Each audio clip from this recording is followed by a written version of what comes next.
Agora que nós já instalamos as nossas dependências do banco de dados, vamos começar a criar o nosso contexto. Na raiz do projeto, botão direito, vamos adicionar uma classe. Essa classe ela vai chamar contexto.cs. E essa classe contexto, ela vai representar o nosso banco de dados. Como a gente instalou o Entity Framework, vamos começar chamando ele, né, dando using no pacote do banco de dados, Microsoft.Entity Framework.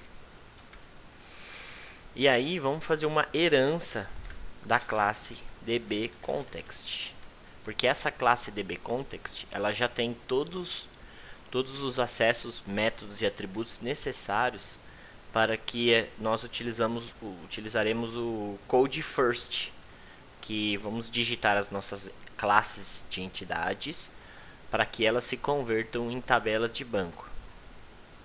Por enquanto a gente vai configurando aqui o nosso contexto com o método construtor da classe contexto.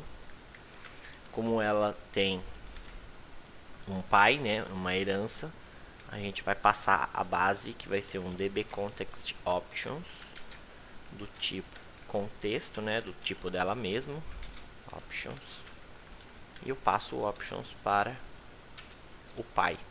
Abro e fecho.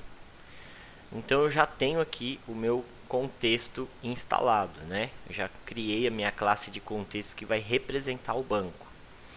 Agora eu preciso criar a minha classe as minhas entidades que vão representar as minhas tabelas dentro do banco de dados. Vou clicar aqui com o botão direito, adicionar pasta.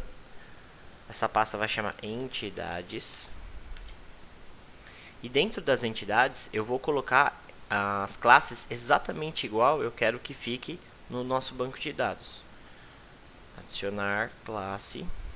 Eu vou começar com usuários. Eu quero fazer uma tabela de cadastro de usuário. E aí eu coloco os atributos da minha classe, né? Eu tenho que ter um ID, que é para que o Entity Framework controle a chave primária, né? Ele já vai entender que é uma chave primária. Vou colocar aqui string nome, string login e string senha. No meu banco de dados, então, eu terei o ID como chave primária, o identificador, o nome, o login e a senha cadastrados na minha tabela. Feito isso, basta com que eu acrescente no meu contexto, né, de tabelas. Eu vou começar colocando o using para avisar essa classe que eu vou utilizar o pacote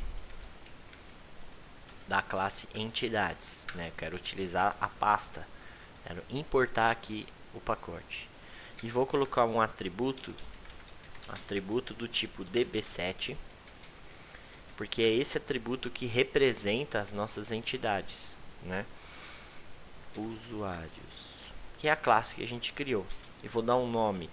Eu vou escrever em maiúsculo para ficar fácil da gente encontrar esse objeto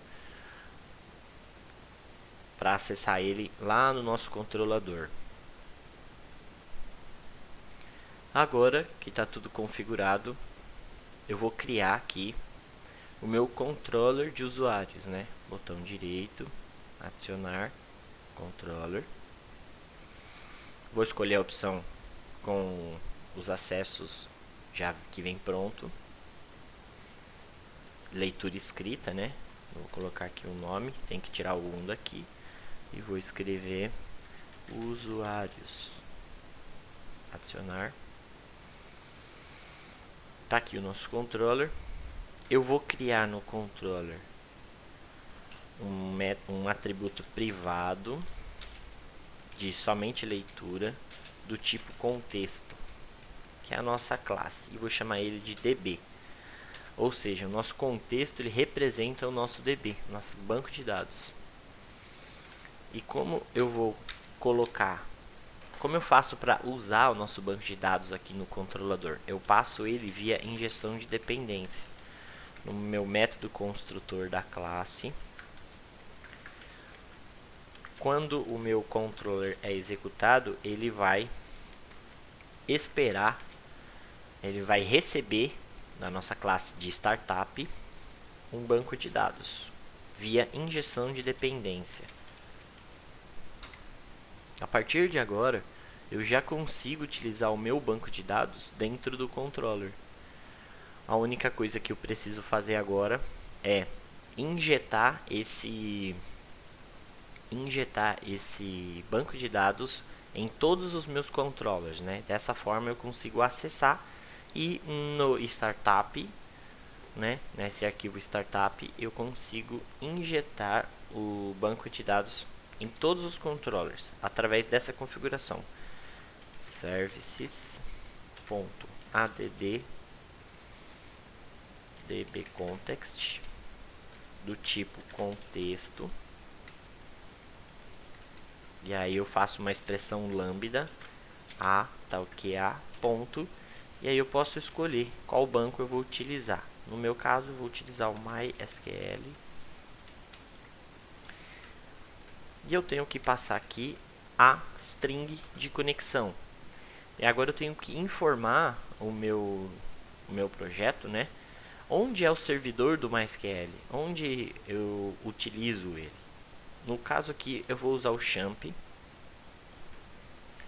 utilizar o champ, que dentro do champ eu já tenho aqui um MySQL, basta com que eu faça ele rodar. Ó, ele está rodando a partir de agora, na porta 3306. E assim eu adquiro aqui a minha string de conexão. Essa string de conexão informa aonde é que eu acesso.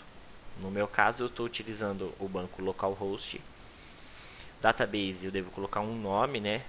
Projeto banco dos vídeos, banco vídeos. Como eu instalei o champ, o usuário padrão é root, sem senha, né? Password vazio. E eu estou tendo um errinho aqui, né, no MySQL. Esse erro é fácil de corrigir. Eu vou clicar com o botão direito em cima do erro, e aí eu tenho aqui Kick Actions e Refactorings, né? Ele vai me sugerir algumas coisas que eu posso fazer. E na verdade ele está precisando do using, ó. Primeira opção aqui, ó, using. Só clicar aqui nela. E ele vai acrescentar aqui em cima para mim a referência ao Entity Framework, né? Ele está avisando e usando, né, o pacote do Entity Framework. Agora que o meu projeto já está pronto, eu já tenho o meu contexto configurado, ele já está passando através dessa linha na injeção de dependência, ou seja, ele está mandando para todos os controllers. E aí aqui no meu controller eu estou recebendo o banco de dados através dessas linhas, né? Eu tenho aqui o meu atributo privado dessa classe, né, de controller. E aí eu tenho no meu construtor, eu tenho a atribuição, né, do contexto que vem lá do startup para o meu contexto local, do meu atributo privado. E assim eu consigo utilizar aqui no método index, né, que a gente costuma fazer a listagem, db.usuários.toList. Por quê? Eu estou passando uma lista, né? O toList representa uma lista de usuários, né, da classe entidade usuário do banco de dados como model, né, como modelo para o meu index. E eu mesmo eu posso fazer no create. No create eu altero aqui para usuários da entidade, né? Vou apertar aqui também para ele corrigir o erro. As ações rápidas, eu vou dar o using nas entidades.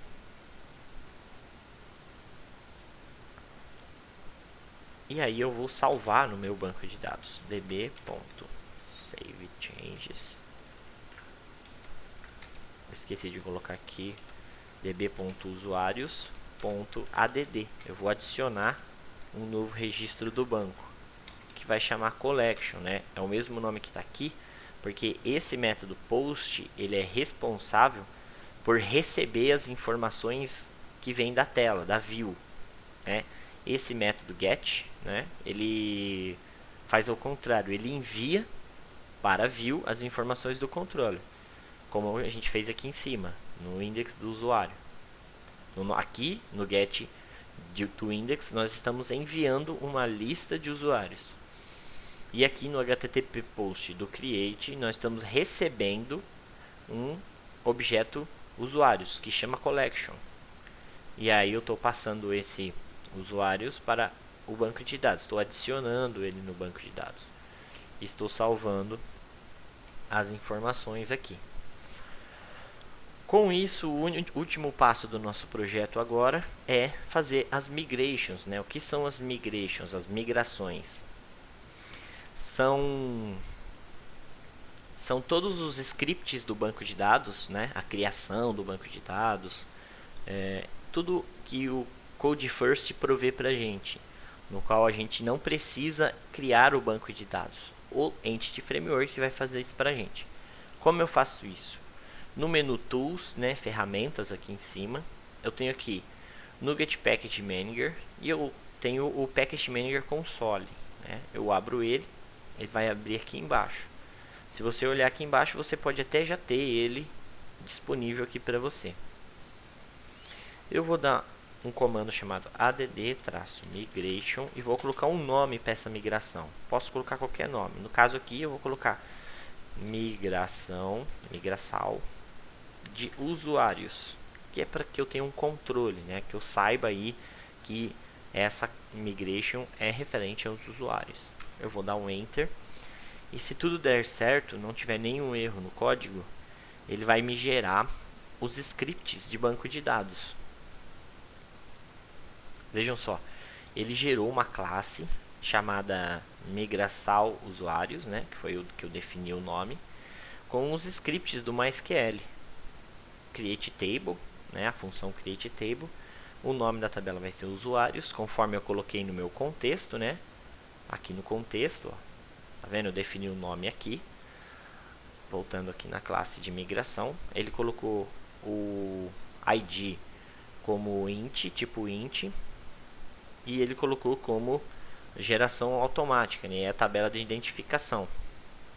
E aí eu tenho também o nome, o login e a senha que ele criou como string do tipo texto lá no MySQL e definiu a constraint, né? Para você que já entende de banco de dados, ele faz a constraint automática aí como primary key, que o banco já vai entender que é a chave primária, que vai ser sempre autoincremento, sempre incrementada de 1 em 1 e nunca pode ser repetido. Agora que eu aplique no banco de dados, basta eu utilizar o comando update-database.